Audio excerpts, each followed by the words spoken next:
Assalamualaikum warahmatullahi taala wabarakatuh dan selamat sejahtera pada anda semua yang menonton FB Live saya dan YouTube saya ini.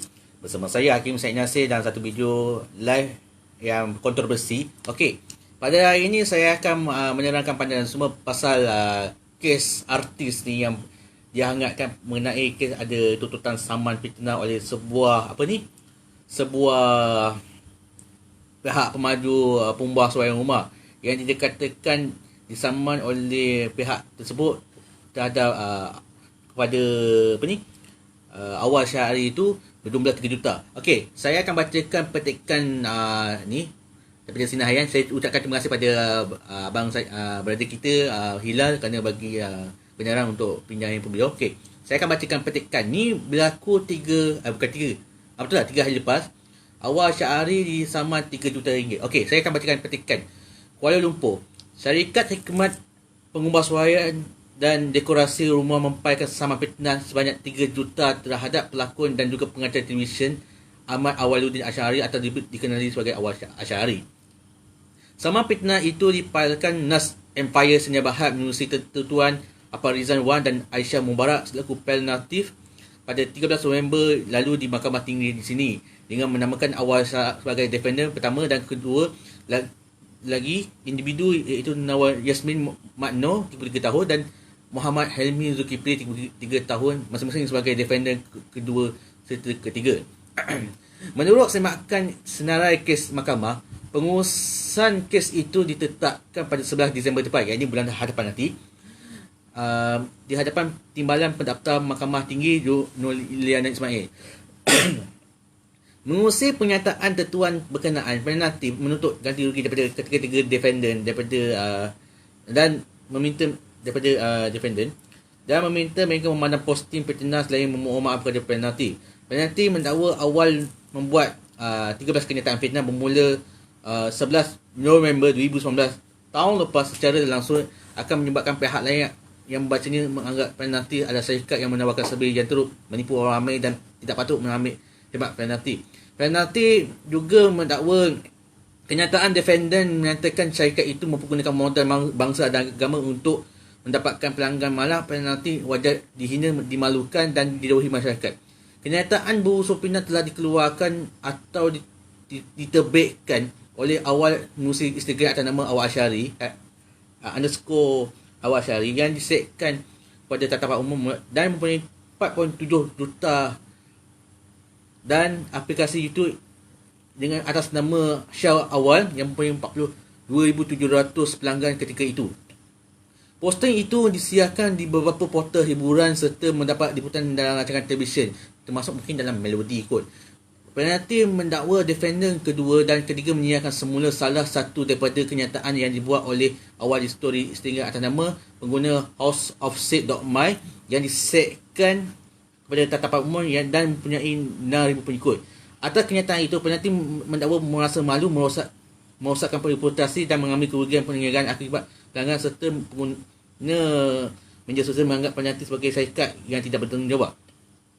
Penalti mendakwa menerusi latar belakang kejadian pada 3 Mei 2019, Awal ada menghantar pesanan request melalui direct message atau DM pada akaun Instagram penalti yang melakukan kerja penguasaan ruang tamu, ruang makanan, ruang dapur, ruang keluarga dan bilik pakaian di rumah artis itu di Sangway dan Bangsaran Petani Jaya. Setelah beberapa perbincangan, penalti menghantar sebut harga berjumlah RM320,240 kepada Awal melalui aplikasi WhatsApp dan bersetuju untuk memberi diskaun sebanyak RM105,240. Jumlah diskaun itu adalah kos yang ditaja oleh penalti dan sebagai balasan Awal didakwa bersetuju memberi promosi percuma di media sosial artis tersebut.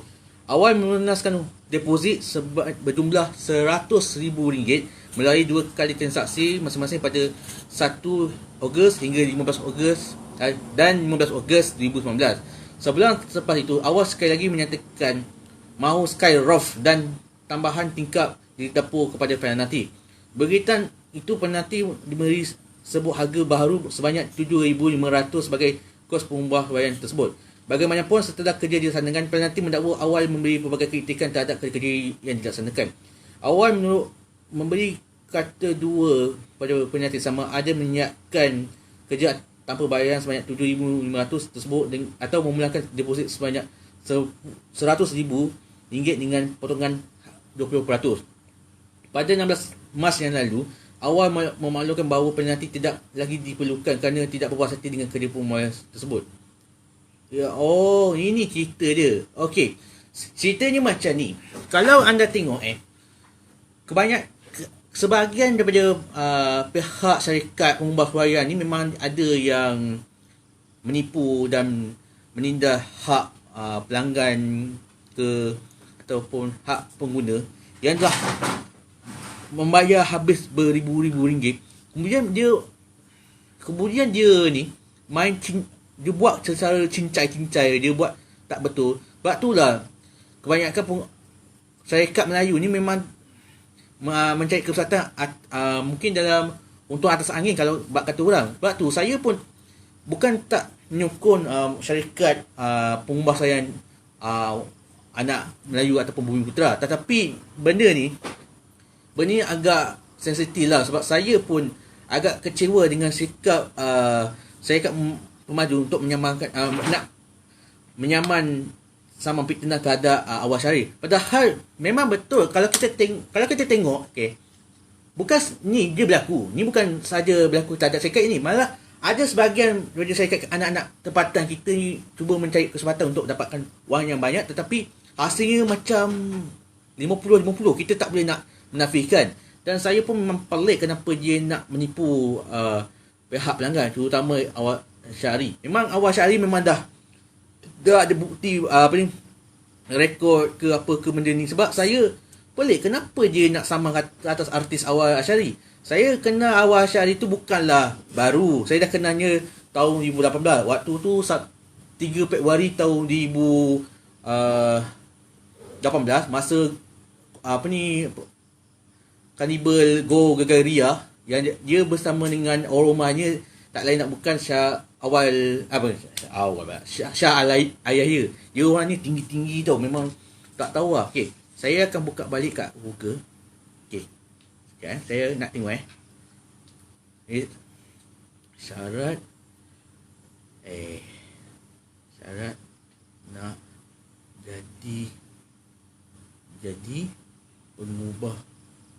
pengubah suai rumah. Okey.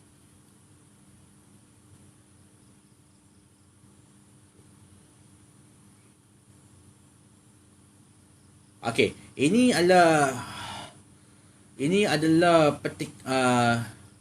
cara kita nak contoh ni. Saya nak bacakan isu-isu yang perlu diambil perhatian. Okey, terhadap pengubah suai rumah ni. Renovation rumah yang syarat yang ni saya bacakan ni, anda kena perlu tahu. Yang isu renovation yang perlu diberikan perhatian. 1. Tambahan binaan melebihi had. 2. Sisa sampah binaan tidak selesa negara. Bina tanpa kewenangan jiran, aduan jiran dan pembinaan terbengkalai. Ini isu renovation yang perlu diambil perhatian. Prinsip dia saya bla bla bla bla bla, saya tak boleh nak banyak sebab ada 8. Okey.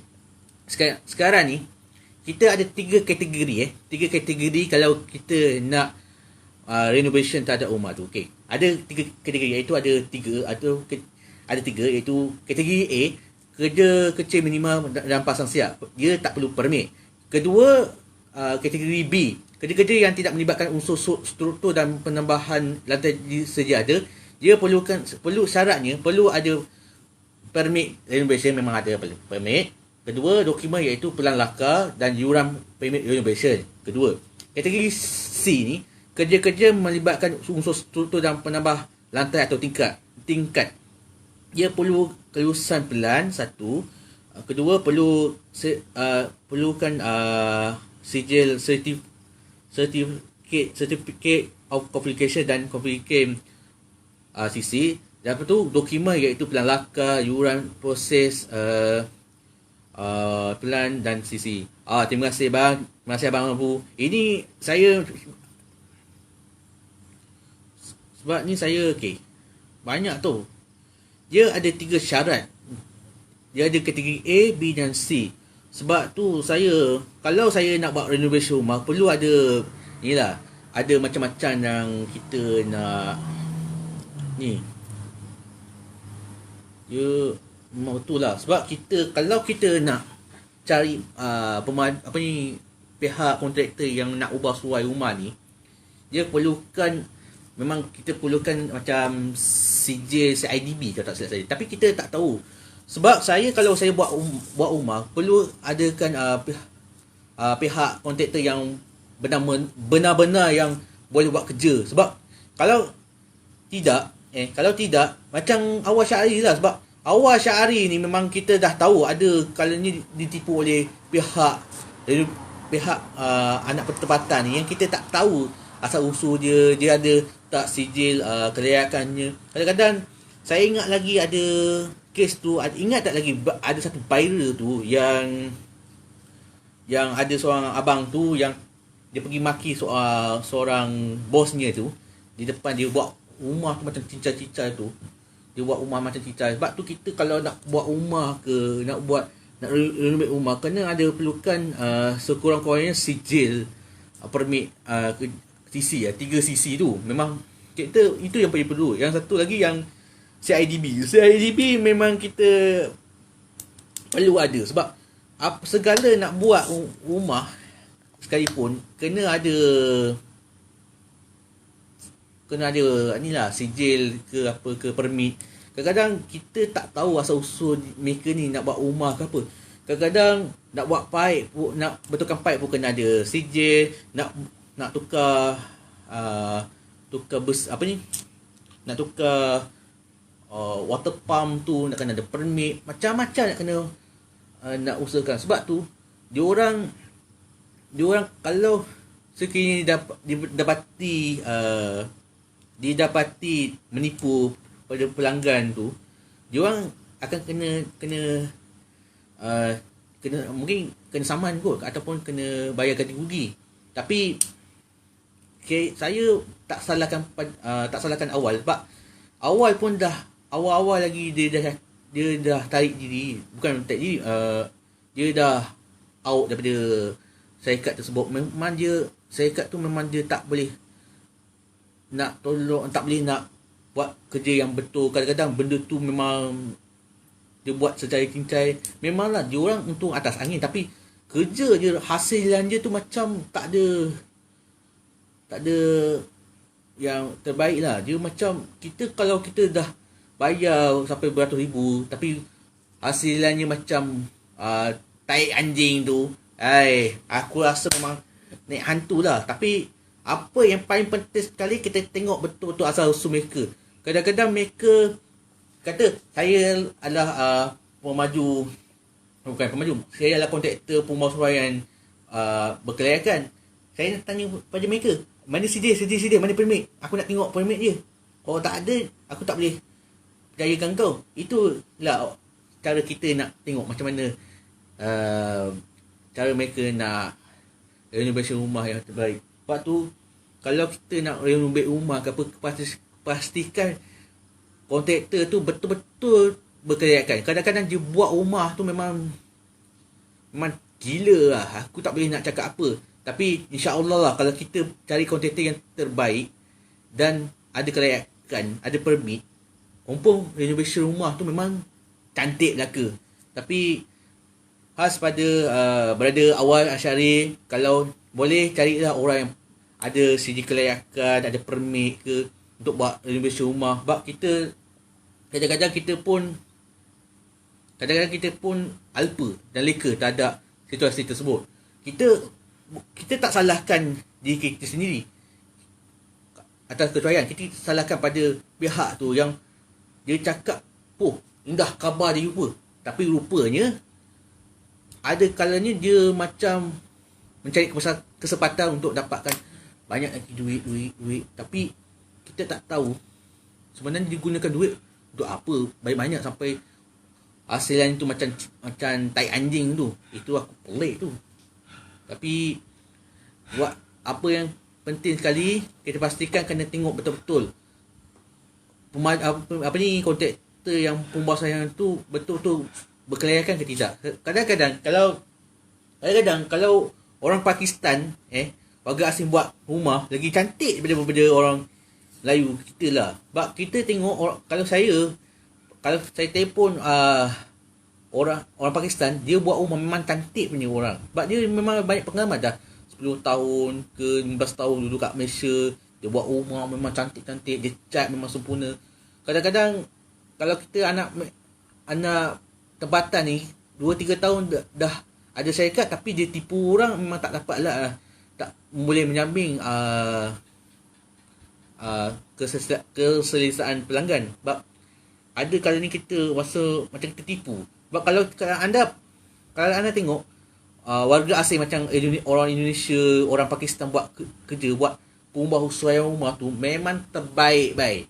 Memang saya tak boleh nak nafikan, sebab saya percaya orang luar berbanding dengan orang dalam anak tempatan kita. Sebab kita bukan nak cakap takbur, bukan kita cakap sombong, sebab benda ni dah terjadi depan saya sendiri.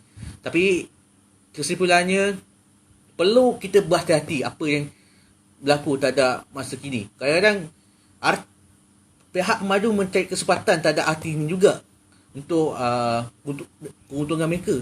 Padahal bila dah ada keuntungan, bila dia tipu pelanggan, habislah.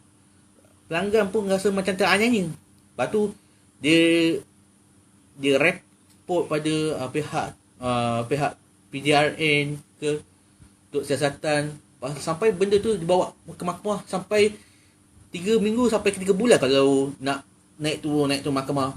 Lepas tu membelanjakan wang banyak tu, bukannya sikit, banyak.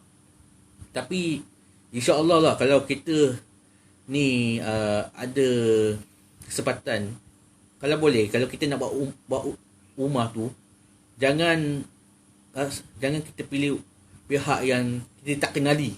Kita pilih yang orang yang kita dah kenali daripada sejak bertahun-tahun. Itu je. Tapi insya-Allah kita akan jumpa lagi dalam satu video yang baru.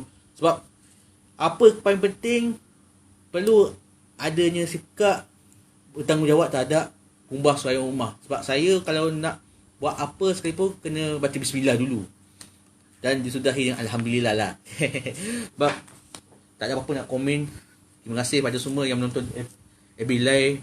Pada semua, insya-Allah kita akan jumpa lagi. Sirah bakatillah. Wassalamualaikum warahmatullahi wabarakatuh. Dan kita akan jumpa lagi. Ingat, kalau nak ubah suai, aku rasa kau pilih dengan Mamat Pakistan. Dia orang tu baik-baik belaka, handsome. Lepas tu dia tu boleh buat rumah memang the best. Kalau nak harapkan anak tempatan kita tu, memang tak boleh harap lah dapat beribu-riban. Buat kerja macam cincai. Lepas tu kita Datuk lah katakan. Bye-bye.